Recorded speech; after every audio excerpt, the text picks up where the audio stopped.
Hello बच्चों, तो कैसे हैं आप सब लोग? एकदम तैयार सब लोग? बिल्कुल। IUPAC नोमेनक्लेचर की प्रैक्टिस का फर्स्ट पार्ट। क्या होता है, कई बार हम सारे रूल्स तो पढ़ लेते हैं, लेकिन सभी रूल्स को जब अप्लाई करने की बारी आती है, जब तक हम प्रैक्टिस नहीं करेंगे तब तक वो याद नहीं होते हैं। तो यहाँ पे हम और आप मिलकर प्रैक्टिस करेंगे ताकि आपका IUPAC नोमेनक्लेचर 11th और 12th अगर आप आगे एंट्रेंस की तैयारी कर रहे हैं तो उनके लिए बहुत स्ट्रांग हो जाए। ठीक है, तो चलिए तो स्टार्ट करते हैं। पहला एग्जाम्पल हमारे सामने दिया हुआ है। देखिए, सबसे पहला काम होता है कि जो स्ट्रक्चर है उसे बहुत क्लेरिफाई बनाइए ताकि आपको समझ आए कि कितनी लंबी चेन है, कौन कौन से ब्रांचिंग है, कहाँ ग्रुप जुड़े हुए हैं, ये सारी बातें क्लियर हो।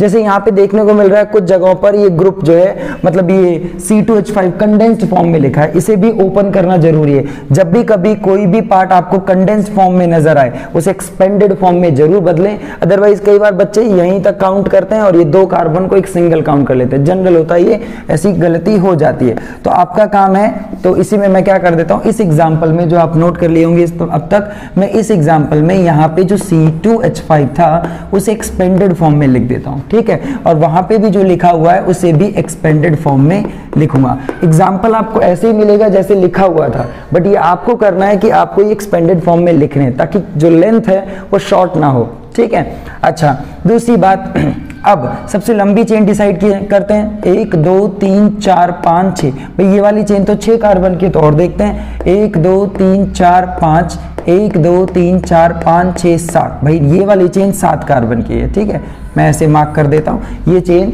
7 कार्बन की। और भी देख लेते हैं एक बार, 1 2 3 4 5 6, 1 2 3 4 5 6 7। भाई ये वाली चेन जो ऊपर से इधर से होती हुई यहां तक जा रही है, ये भी 7 कार्बन की। अब ऐसे में हमें क्या करना होता है, अगर सेम लेंथ की चेन पड़ती है, पहले तो सबसे लंबी चेन डिसाइड करनी होती है। अगर लेंथ सेम है तो हमें देखना होता है ब्रांचिंग किस में ज्यादा है। तो देखो ब्रांचिंग, देखो जब मैं ये वाली चेन देखता हूं तो एक तरफ ब्रांचिंग 2 3 ब्रांचिंग टोटल पड़ रही है इस वाली चेन में। ठीक है, और वहां से आता हूं तो 1 2 3 इसमें भी सेम पड़ रही है। ठीक, तो आप कोई भी एक चेन चूज करके अपना आंसर लिख सकते हैं। ठीक है, तो अब देखो मैं यहाँ पे क्या करने वाला हूँ, मैं यहाँ पे ये वाली चेन सीधी कंसिडर कर लेता हूँ और इसको मैं बॉक्स में डालूंगा ताकि आप लोगों को किसी भी टाइप की कोई कंफ्यूजन ना हो और आपको क्लियर हो। देखो ये वाली चेन माननी। अब नंबरिंग कहाँ से करते हैं, जहाँ से ब्रांचिंग नजदीक हो, बिल्कुल पास में पड़े। सो 1 2 3 1 2 3 4, तो हम लोग नंबर करेंगे 1 2 3 4 5 6 कार्बन और ये रहा हमारा 7 कार्बन। नंबर कर लिया। ठीक है, सो अब इसका नाम आएगा आपका, देखिए 3 पे इथाइल है। 3 पे कौन सा ग्रुप है बच्चों, इथाइल। 4 पे मिथाइल, फिर 4 पे क्या है आपका, 4 पे फिर से इथाइल है। तो देखिए 3,4 डाई इथाइल। आपको याद है इथाइल पहले लिखना होगा क्योंकि ई से स्टार्ट होता है अल्फाबेटिकल ऑर्डर। ठीक है, उसके बाद आपका है 4 मिथाइल, 7 कार्बन की एक सैचुरेटेड चेन है, तो हेप्टेन। ये आप चेक कर लीजिए। ठीक, पहला हो गया एग्जाम्पल। अब अगले एग्जाम्पल पे आते हैं। ठीक है, तो दूसरे एग्जाम्पल में देखते हैं। मैंने कहा था आपको कि डबल और ट्रिपल बॉन्ड क्या होते हैं, सफिक्स की तरह काम करते हैं। तो मेन चेन तो आपकी ये है और यहाँ पे ब्रांचिंग में क्या लगा है, ब्रोमो। ठीक है, ब्रोमो। तो अब क्वेश्चन ये है कि हमें नंबरिंग इस हिसाब से करने की डबल बॉन्ड को लोअर नंबर मिले। सो 1 2 पे आ रहा है और इधर से करेंगे तो 1 2 पे आ रहा है। तो इसका मतलब हम किसी भी साइड से कर सकते हैं, लेकिन अगर डबल बॉन्ड को यानी फंक्शनल ग्रुप को आपको अगर प्रायोरिटी दोनों तरफ से सेम मिल रही है तो अब आपको प्रायोरिटी देनी पड़ेगी आपके ब्रांचिंग को। तो ब्रांचिंग यहां से कम पड़ रहा है, मतलब लोअर नंबर मिल रहा है, तो आप नंबर यहीं से करेंगे। क्लियर है? सो ये देखिए नाम क्या आएगा, 1 ब्रोमो, पहले सब्स्टिट्यूएंट, फिर आपका ब्यूट। भाई 4 कार्बन की चेन है और 2 पे डबल बॉन्ड है, तो ये आ जाएगा ई। ठीक है, ये एग्जाम्पल भी हुआ, जल्दी से नोट करें, फिर थर्ड करते हैं, फटाफट करते हैं ताकि कम टाइम में हम ज्यादा से ज्यादा एग्जाम्पल कर पाए, है ना। तो ये वाला हिस्सा हटा देता हूं। अब मैं थर्ड क्वेश्चन को यहाँ पे एक्सपेंडेड फॉर्म में लिखता हूं। सबसे पहले एक्सपेंशन करना होगा। देखो ये यहाँ पे CH3 जो है 3 बार लिखा हुआ है, तो अभी इसके लिए वेट करते हैं। पहले आप ये वाला कार्बन लिखो, ये कार्बन लिखा, ये CH2 है। अब इस कार्बन के साथ यहाँ पे 3 तरफ से कौन जुड़ा हुआ है, मिथाइल। तो इसको क्लियरली आप क्या करेंगे, इस तरीके से लिख लेंगे। अब आगे की चीजें पूरी लिख दीजिए। ये हो गया आपका और ये वाला हिस्सा भी हो गया। अब आपको क्या करना है, फिर से देखो पूरी स्ट्रक्चर में देखो तो आपको ये फंक्शनल ग्रुप नजर आ गया होगा, फंक्शनल ग्रुप OH अल्कोहल, है ना। तो अब आपको चेन में इसे इंक्लूड करना है, लंबी चेन हो ये उसमें इंक्लूड हो और इसको सबसे कम नंबर मिले, ठीक है। सो ये आप देख पाएंगे आपकी यही चेन सबसे लंबी होगी ना, ये वाली, ये आपका आएगा, ठीक है। चेन में जो कार्बन है ये, तो इस कार्बन को आपको, सॉरी भाई ये चौक तो टूट गई, कोई बात नहीं और निकाल लेते हैं। हाँ बच्चों, तो नंबर करते हैं 1 2 3 4 और 5, ठीक है। सो अब देखिए ब्रांचिंग 2 पे है, 4 पे है और फिर से 4 पे रिपीट। मिथाइल है तो देखिए 2,4,4, ठीक है, tri methyl pentane, saturated chain है तो लिखेंगे पेंटेन, ई ड्रॉप करेंगे और लिखेंगे 1 ऑल, या आप डायरेक्ट ऑल लिख सकते हैं। तो ये एग्जांपल हुए।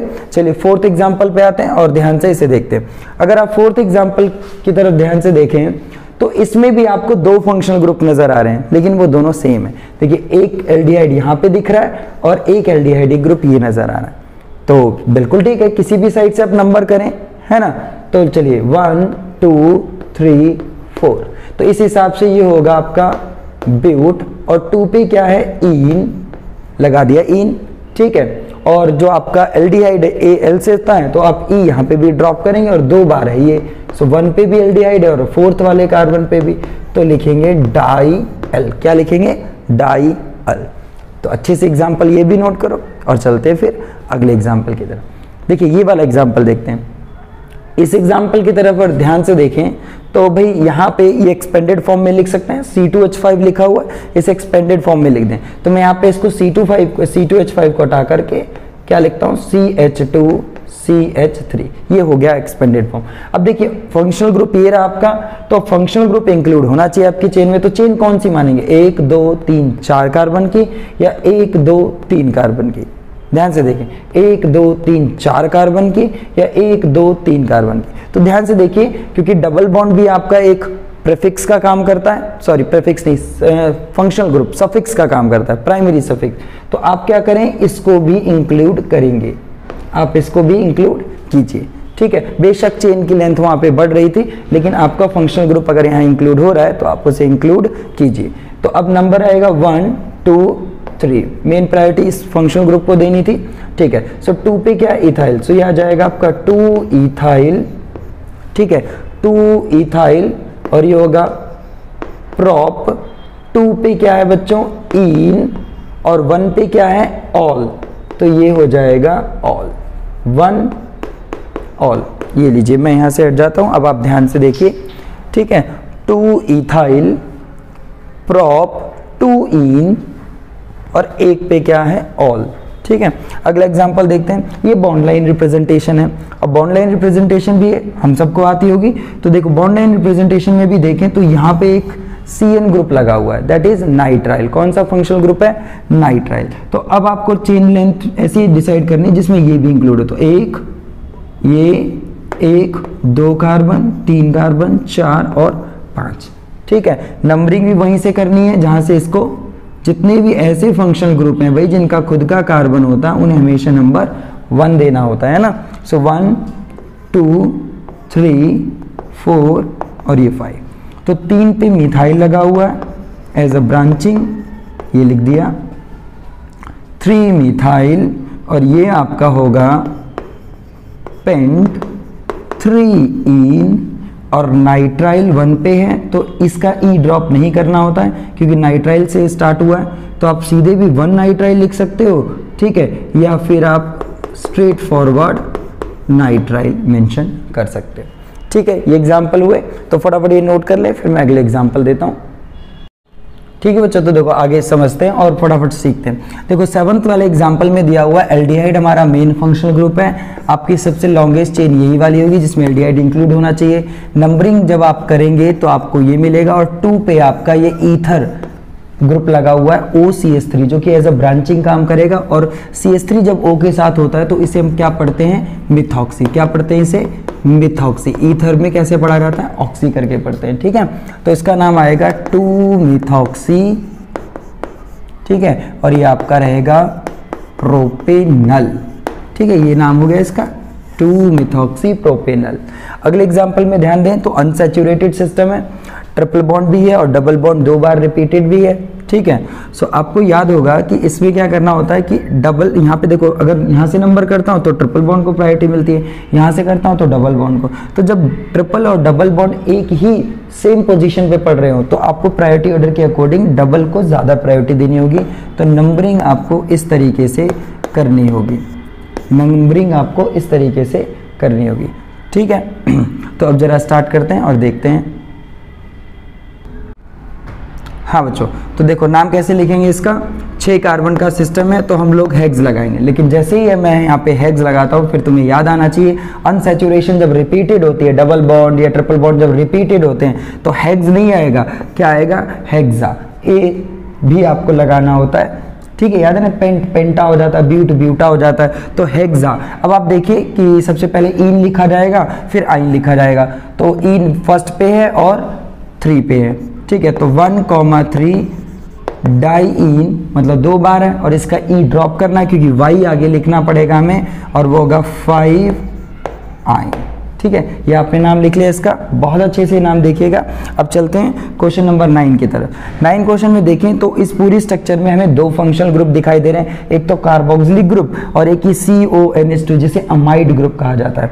अब सवाल उठता है कि हम चेन में किसको इंक्लूड करेंगे, तो भाई चेन में तो आपको कार्बोक्सिलिक इंक्लूड करना होगा क्योंकि इन दोनों से कम, अगर इन दोनों को प्रायोरिटी ऑर्डर में देखें तो कार्बोक्सिलिक की प्रायोरिटी ज़्यादा होती है। तो अब सवाल ये कि हम ये चेन कंसीडर करें या ये, तो भाई इसको दोनों तरीके से नाम लिख सकते हैं इसका।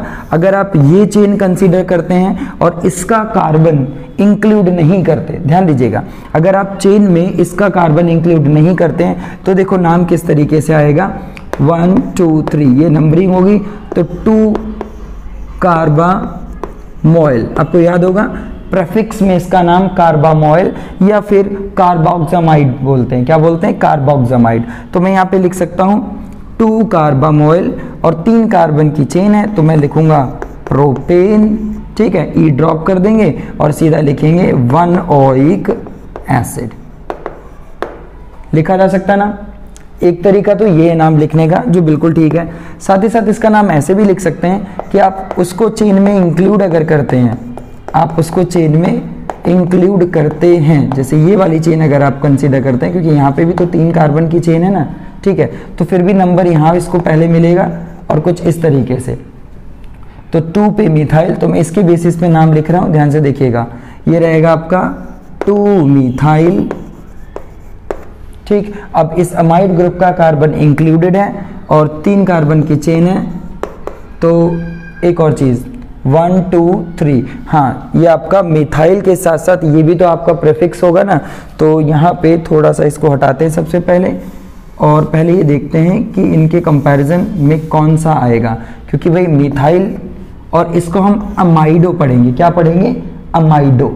ठीक है, क्या पढ़ेंगे, अमाइडो, क्योंकि इसका कार्बन इंक्लूडेड है चेन में तो हम अमाइडो पढ़ सकते हैं, नहीं तो ऐसा भी है कार्बोक्सामाइडो भी लिख सकते हैं, कोई ऐसा इशू नहीं है। ठीक है, तो आप इसके लिए अमाइडो अगर यूज करते हो तो ए से स्टार्ट होगा या मिथाइल, तो पहले मुझे लिखना चाहिए 3 अमाइडो।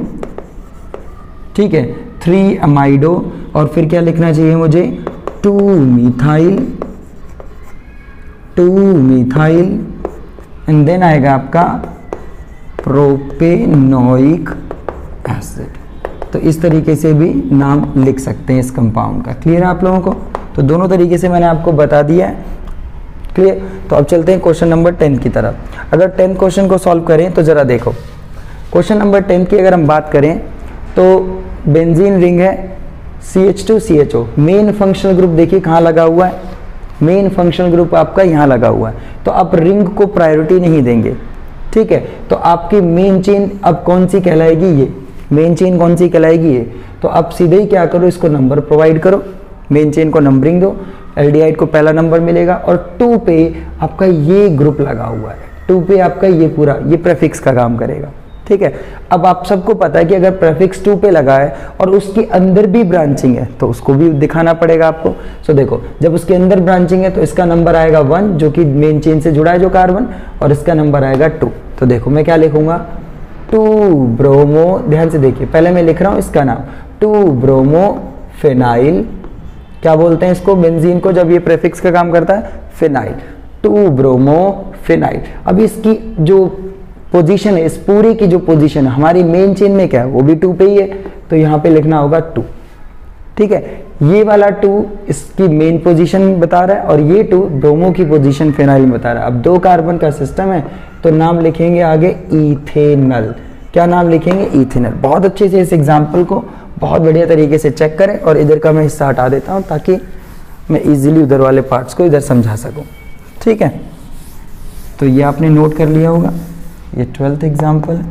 अब 11th एग्जाम्पल देखिए, 11th एग्जाम्पल भी बहुत ही सिंपल सा और छोटा सा, देखो जरा यहाँ पे, लेकिन एक फंक्शनल ग्रुप ये दिख रहा है, एक ये रहा, और ये मजे की बात है कि तीनों ही सेम फंक्शनल ग्रुप हैं, तो यहाँ प्रायोरिटी ऑर्डर तो नहीं लग पाएगा।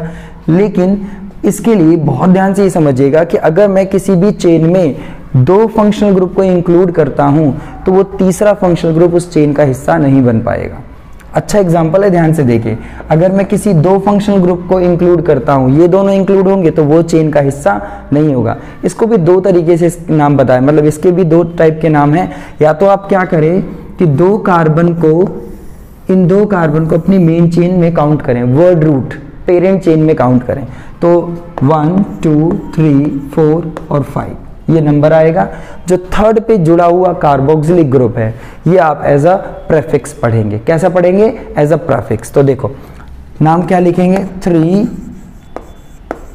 कार्बोक्सी, ठीक है, 3 कार्बोक्सी। उसके बाद क्या आएगा आगे, बिल्कुल पेंट, तो सैचुरेटेड है तो पेंटेन लिख सकते हैं, 1,5 डाई ओइक एसिड। ये नाम देखिए ध्यान से, नाम को बहुत अच्छे तरीके से ऑब्जर्व करें। हाँ बच्चों, तो एक तरीका तो ये हो गया नाम लिखने का। अब इसका दूसरा तरीका देखते हैं। तो जो दूसरा तरीका है वो देखते हैं कैसा क्या है। और नाम, हाँ एक चीज़ और इसमें भाई, यहाँ पे ई और लगाना पड़ेगा आपको, क्योंकि हमारा डाई डी से स्टार्ट हुआ है ना, तो ई ड्रॉप नहीं करना है, ठीक है, ओके। हाँ, तो जो दूसरा तरीका है वो ये कि जब ये सेम फंक्शनल ग्रुप हैं, जब ये फंक्शनल ग्रुप सेम है तो फिर वो वाला क्यों हटाया भाई, उसको भी इंक्लूड करो, तो वो पॉसिबल नहीं है। तो दूसरा तरीका ये कहता है कि फिर इनको भी इंक्लूड मत करो, तीनों एक साथ अगर नहीं आ सकते तो तीनों को एक्सक्लूड कर दो। तीनों अगर एक साथ नहीं आ सकते तो तीनों को एक्सक्लूड कर दो, है ना। तो अब ऐसे केस में आप क्या करेंगे, ऐसे केस में आप मेन चेन कहाँ तक कंसीडर करेंगे, ये देखिए मेन चेन आप देख रहे हैं, अब छोटी चेन हो चुकी है। अब इस चेन में नंबरिंग आप किसी भी साइड से कर दो, 1 2 3। अब ऐसे में जब नाम लिखोगे, जो सेकंड मेथड से आप जो सेकंड तरीके से नाम लिखोगे वो देखो क्या होगा, ये होगा प्रोपेन, ये होगा प्रोपेन 1,2,3 ट्राई कार्बोक्सिलिक एसिड। आपको ये वाला नाम पता है क्यों मतलब नाम पता है क्यों लिखा हुआ है, क्योंकि हमने किसी भी कार्बोक्सिलिक ग्रुप का कार्बन चेन में इंक्लूड नहीं किया। तो जब कार्बन उनका चेन में इंक्लूड नहीं करते हैं तो कार्बोक्सिलिक बोलते हैं। जैसे कार्बाल्डिहाइड होता है, जैसे अभी कार्बामोइल आपने देखा, तो ऐसे ही यहाँ पे क्या था कि जो इनका फंक्शनल ग्रुप, जिन फंक्शनल ग्रुप का कार्बन आप मेन चेन या रिंग में काउंट नहीं करते हैं, पेरेंट रिंग या पेरेंट चेन में काउंट नहीं करते हैं, तो ऐसे केस में उनका नाम बदल जाता है और कार्बोक्सिलिक के लिए कार्बोक्सिलिक ही रहता है, ठीक है। मतलब यहाँ पे हम ओइक नहीं लगाएंगे, हम क्या लगाएंगे, कार्बोक्सिलिक। तो ये वाला भी एग्जाम्पल आप ध्यान रखें, दोनों केसेस मैंने बता दिया आपको, दोनों तरीके से आप नाम लिखना जरूर सीख चुके होंगे। तो अब मैं क्या करता हूं, अब आपको मैं सिखाता हूं ये वाला केस, ठीक है। क्वेश्चन नंबर 10 जो कि बहुत ही सीधा और सिंपल है, साइक्लिक सिस्टम है, एलिसाइक्लिक है, लेकिन अगर हम देखें तो साइड चेन जो है ना उसमें फंक्शनल ग्रुप लगा है। तो अगर ये फंक्शनल ग्रुप नहीं होता तो हम इसके बेसिस पे नाम लिखते इसका, लेकिन हुआ ये कि यहाँ पे फंक्शनल ग्रुप है, तो अब आपको क्या करना होगा, चेन जो होगी उसको मेन प्रायोरिटी देनी है और इस बेसिस पे आपकी जो मेन चेन होगी वो यहाँ से वहां जाएगी। तो तीसरे पे आपका ये जुड़ा हुआ साइक्लोहेक्साइल, क्या जुड़ा हुआ बच्चों, साइक्लोहेक्साइल। तो इसका नाम होगा 3 साइक्लोहेक्साइल, क्या नाम होगा, 3 साइक्लोहेक्साइल। और आप देखिए ब्यूटेन, ठीक है, और ब्यूटेन पे क्या लगा है, 2 पे ऑल लगा है, तो ये हो गया आपका नाम। ठीक है, खत्म हुआ, अच्छे से नोट कर लें, फटाफट आगे बढ़ते हैं। चलिए स्टार्ट करें बच्चों अगला पार्ट। हाँ, तो अगले पार्ट में देखें 13 में तो साइक्लिक सिस्टम है, 2 प्रेफिक्स जुड़े हुए हैं, अनसैचुरेटेड है। तो अब ध्यान देना है कि वर्ड रूट क्या रहेगा, साइक्लिक सिस्टम। वर्ड रूट क्या रहेगा, साइक्लिक सिस्टम। ठीक है, तो अब सवाल ये उठता है कि नंबरिंग यहाँ से की जाए, यहाँ से करें। तो सबसे पहले ध्यान दें कि डबल बॉन्ड के हिसाब से नंबरिंग करनी है। किसके हिसाब से, डबल बॉन्ड। तो अब हम सोचते हैं कि यहाँ से करना चाहिए, डबल बॉन्ड को यहाँ नंबर मिल रहा है और यहाँ से आपको मिथाइल को भी नंबर मिल रहा है, लेकिन फिर आपको जो है ना यहाँ से नंबर करते हुए फिर आगे ऐसे जाना है। आप 1 2 नहीं कर सकते, ध्यान दीजिए, आप 1 की बात उधर 2 नहीं कर सकते क्योंकि डबल बॉन्ड यहाँ से कंप्लीट हो रहा है। तो आप क्या करेंगे, 2 3 4 5, ये इसका करेक्ट नंबरिंग का ऑर्डर। तो अब आप देखेंगे 1,5 डाई मिथाइल है। ठीक है, 2 बार मिथाइल है और साइक्लिक सिस्टम है, साइक्लो 5 कार्बन का है, तो पेंट अनसैचुरेटेड है तो इन 1 इन या डायरेक्ट आप इन लिख सकते थे। सो 1,5 डाई मिथाइल साइक्लोपेंटीन। ठीक है बेटा, ये हुआ। अब अगला एग्जांपल देखो 14। इस वाले सिस्टम में देख लें, साइक्लिक सिस्टम तो ये भी है जैसे पहले था, अनसैचुरेटेड भी है, लेकिन यहाँ पे क्या साइड चेन जो है ना, उसमें देखिए यहाँ पे मेन फंक्शनल ग्रुप लगा है और डबल बॉन्ड भी है। सो अब आपकी मेन चेन कौन सी हुई, ये वाली हुई। मेन चेन आपकी ये हुई। नंबरिंग जो होगी वो इसी के अकॉर्डिंग करनी पड़ेगी, कार्बोक्सिलिक के अकॉर्डिंग। फिर ये जो हिस्सा हमारे पास है, ये वाला जो हिस्सा है, ये हमारा क्या होगा भाई, प्रेफिक्स का काम करेगा। तो सबसे पहले इसका नाम लिखें। तो देखो यहाँ से जो है, यहाँ से ये जुड़ा हुआ है तो इसको नंबर करना पड़ेगा 1, क्योंकि इसके अंदर भी तो पोजीशंस दिखानी है, क्योंकि ब्रांचिंग के अंदर भी तो ब्रांचिंग है ना, इस पूरे ब्रांच के अंदर भी ब्रांचिंग है। तो देखो क्या नाम होगा इसका, 4 नाइट्रो, इसका नाम होता है नाइट्रो, 4 नाइट्रो। ये सिस्टम क्या है, साइक्लो हेक्स, साइक्लो है, हेक्स है, 1 पे इन है जिसको मैं सीधे इन लिख सकता हूं, लेकिन ये सिस्टम ब्रांचिंग है भाई, एक ब्रांच का काम कर रहा है, तो आप क्या करेंगे, YL लगाएंगे। सो हो गया 4 नाइट्रो साइक्लो हेक्सेनाइल। अब ये पूरा का पूरा, ये पूरा कहाँ पे जुड़ा, मेन चेन में 3rd पे जुड़ा हुआ है। सो ये 3rd पे जुड़ा हुआ है, ठीक है। सो 3rd पे जुड़ा हुआ है, मैंने नंबर लिख दिया। अब ये 3 कार्बन की चेन है तो मैं प्रोप लिखूंगा, क्यों, क्योंकि अनसैचुरेटेड तो प्रोपेन तो नहीं लिख सकते, प्रोप। और 2 पे क्या है बच्चे, इन, और साथ ही साथ 1 पे क्या, ओइक एसिड। तो आप ये तो 1 ओइक एसिड लिखो या आप सीधे ही ओइक एसिड लिख सकते हैं। तो इस तरीके से ये आपका नाम, कंपाउंड का नाम पूरा हुआ। तो अच्छे से इस टाइप के एग्जाम्पल ध्यान से देखिएगा, ठीक है। अच्छा, फिर बहुत ही सिंपल है, एक तरफ साइक्लो हेक्साइल्स मतलब साइक्लिक सिस्टम है लेकिन एलिसाइक्लिक है, इधर एरोमेटिक है, ये बेंजीन है। तो आप ऐसे में किसको प्रायोरिटी दोगे, तो आपका एरोमेटिक चेन जो, सॉरी एरोमेटिक रिंग जो है, इसको प्रायोरिटी देंगे, बेंजीन के बेसिस पे इसका नाम लिखेंगे। तो ये फिर क्या होगा, ये आपका होगा प्रेफिक्स। तो इसको प्रेफिक्स में क्या लिखेंगे भाई, नंबरिंग करनी है तो 1 पे ही होगा क्योंकि और ऑप्शन तो है नहीं। तो 1 cyclo hexyl benzene, 1 cyclohexyl benzene. Clear है। 16 पे आ जाते हैं। 16 पे भाई, 16 वाले में भी साइक्लिक सिस्टम है, फंक्शनल ग्रुप लगा है, सारे काम आप किसके बेसिस पे करेंगे, फंक्शनल ग्रुप पे। तो 1 2 3 ऐसे करके नंबर आएगा।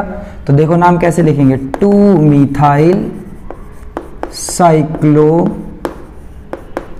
हेक्स, 2 पे क्या लगा हुआ है, इन, और क्या लगा है 1 पे ऑल। तो आप डायरेक्ट ऑल लिख सकते हैं या फिर आप 1 ऑल ऐसे करके, मतलब डायरेक्ट ऑल लिख दो या फिर 1 ऑल लिख सकते हैं, ठीक है। सो 2 मिथाइल साइक्लोहेक्स 2 इनॉल, ठीक है। नेक्स्ट एग्जांपल को देखें भाई, नेक्स्ट एग्जांपल में देखें तो फिर से साइक्लिक सिस्टम है, ठीक है, लेकिन कार्बोक्सिलिक बाहर है, तो ऐसे कंपाउंड्स को एलिसाइक्लिक की नेमिंग में आपने जैसे कि पढ़ा हुआ है, ठीक है। रूल्स अगर नहीं आते तो इस वीडियो के डिस्क्रिप्शन बॉक्स में मैं सभी पार्ट्स के रूल्स आपको दे दूंगा, तो आपको सिर्फ रूल्स समझ लेने हैं फटाफट और आपको इजीली समझ में आ जाएगा। तो इस वाले केस में क्या होगा कि साइक्लिक सिस्टम के बेसिस पे नाम लिखते हैं और जो फंक्शनल ग्रुप का कार्बन है जो इंक्लूडेड नहीं है, ठीक है, तो उनकी अलग से एज अ सफिक्स नंबरिंग या नाम नेमिंग की जाती है। जैसे देखो मेन फंक्शनल ग्रुप तो है ही उधर, तो नंबरिंग तो आपको फिर भी ऐसे करनी पड़ेगी। सो देखो क्या है 2-ऑक्सो, क्योंकि कीटोन जो है वो कार्बोक्सिलिक से कम प्रायोरिटी का होता है, तो यहाँ पे कीटोन के लिए क्या लिखा जाएगा, ऑक्सो, 2-ऑक्सो। अब आप साइक्लिक सिस्टम लिखो, साइक्लोहेक्सेन लिखा आपने, साइक्लोहेक्सेन, ये पूरा मैं ई तक लिखूंगा क्योंकि अब इसका कार्बन अगर रिंग में आप इंक्लूड नहीं कर रहे हैं तो फिर इसका नाम आएगा कार्बोक्सिलिक एसिड। क्या नाम आएगा, कार्बोक्सिलिक एसिड, ये इसका नाम रहेगा। बहुत ध्यान से देखिएगा एलिसाइक्लिक कंपाउंड्स का नाम, ठीक है। आगे अब देखें, नेक्स्ट लास्ट पार्ट देखते हैं इस वीडियो लेक्चर का। सबसे पहले इसे एक्सपेंड कर लो, इसको एक्सपेंड कर लो ताकि आप इजीली इसकी पेरेंट चेन को देख सकें, फंक्शनल ग्रुप को समझ सकें। तो ये मैंने इस तरीके से एक्सपेंड कर दिया, 3 मिथाइल ग्रुप इस वाले कार्बन से जुड़े थे। अब आप देखेंगे कि ईथर है, कौन सा फंक्शनल मतलब कौन सा ये फंक्शनल ग्रुप है, ईथर, ठीक है।